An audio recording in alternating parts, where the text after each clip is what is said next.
Hi everyone, welcome back to another video. Today I am going to show this video how to fix mdns.nsp.dll Bonjour blocked from loading into LSA on your Windows 11.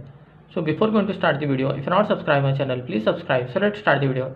Guys, if you want to fix mdns.nsp.dll error blocked from loading into LSA, then I will show you how to fix this issue.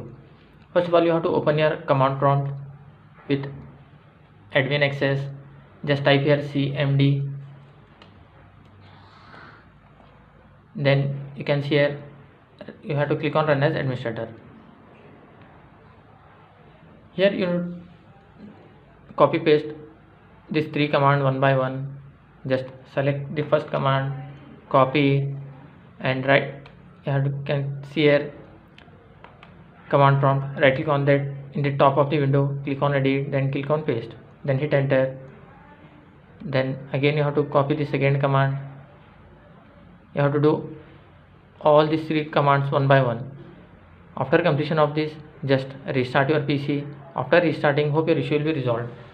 That's it guys. So in this way you can fix mdnsNSP.dll block from loading into LSA on your Windows 11. Thanks for watching. Hope if you like this video, please like, share, and don't forget to subscribe.